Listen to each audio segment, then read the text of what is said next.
Before it was devastated by the tsunami, the province of Aceh had seen a different, slower kind of devastation.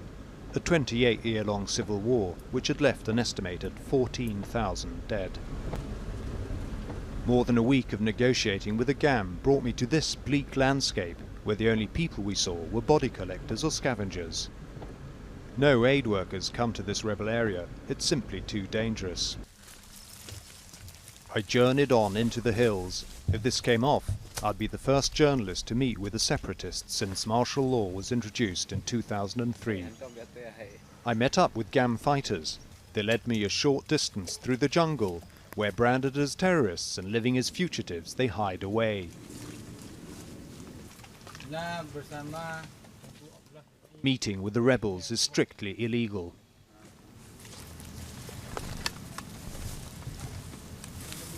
But Commander Muharram, the GAM's top leader in North Aceh, was keen to meet me.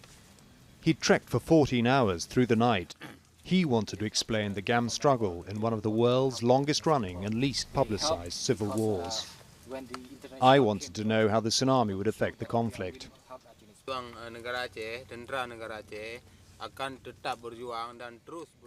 The national struggle in Aceh is, and will continue to be, to achieve our dream, and that is absolute independence from Indonesia.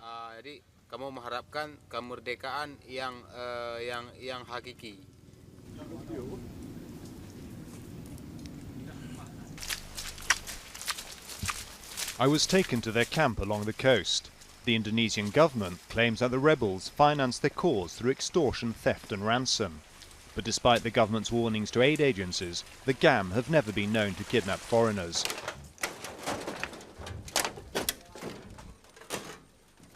We passed through flattened villages where the rebels' families had lived. They'd been among the tens of thousands who'd perished in Aceh on Boxing Day. The commander told me the tsunami killed none of his men because they'd been in the safety of the hills. As a force, the GAM may be undiminished by the disaster, but without the villagers, they'd lost their main source of supplies. We reached the GAM camp in the hills as night approached. An air of sadness prevailed here. From their vantage point, the men had seen the tsunami hit. When I realized my family and so many people were gone, I was grief-stricken. I didn't have the heart to see it. I couldn't stand it. It seems now that everything is gone. But these men had fared better than their enemy. The local Indonesian army barracks on the coast below had been hit full force by the tsunami. Thousands of soldiers must have been among the dead.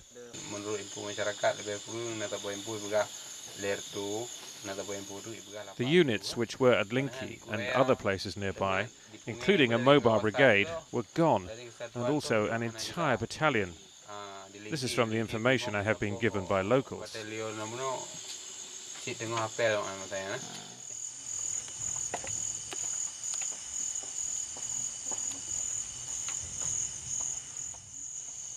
The tsunami has brought the eyes of the world to this most devoutly Muslim part of Indonesia. The GAM know it could be a turning point in the war.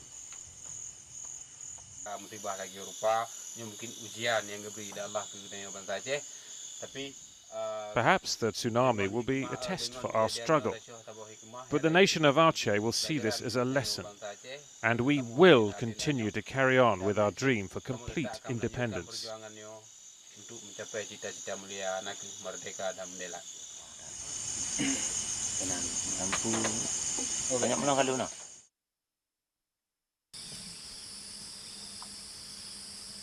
At dawn, this guerrilla camp seemed almost idyllic and a world away from the violently scarred landscape below.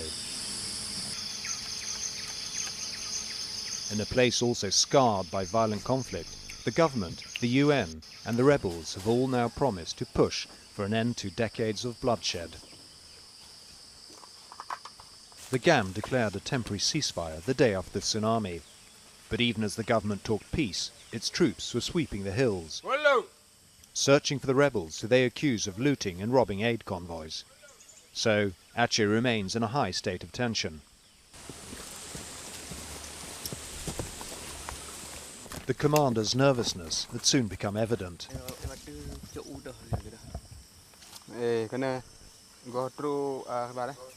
Lookouts spotted armed and uniformed men heading in the direction from the plains below.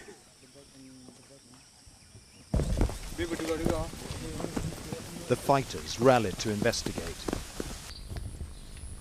The commander had told me that his strategy for the past 2 years had simply been to avoid contact with the Indonesian army. Now that strategy was abandoned as he headed to intercept the intruders, ordering his men to approach the enemy in a pincer movement.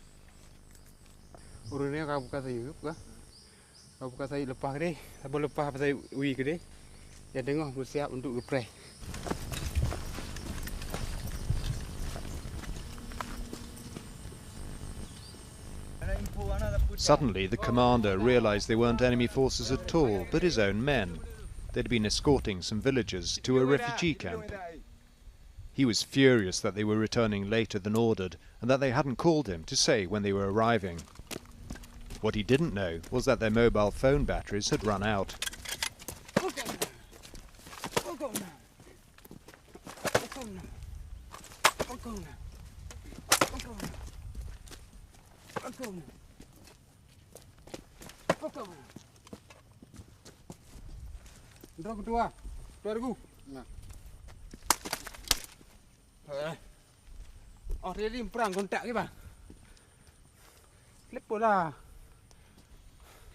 Commander Muharram said he'd let the men off lightly because of my presence.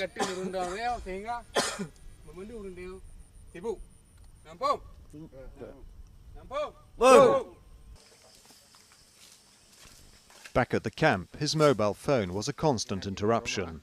Some calls were to coordinate body collections, others to fix aid deliveries to locals and food for his force.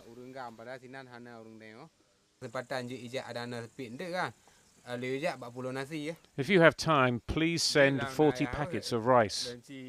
I have to go. My mobile phone battery is dying.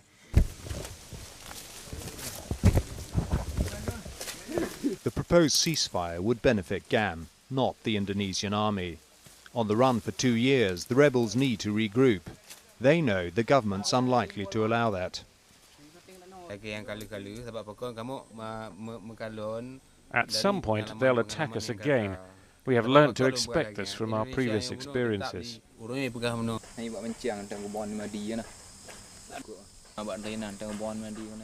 In the face of this lack of trust, the men were readying themselves for battle. It may be peace, or it may be war, but we will still mobilize our forces to face the possibility of a bigger war. We are hoping this will be the last war for Aceh. Hopefully, as a result of the tsunami tragedy, the international community will help the Achenese people get absolute independence. These soldiers might be hunted and grief-stricken by the losses, but they appear to be unbroken in spirit.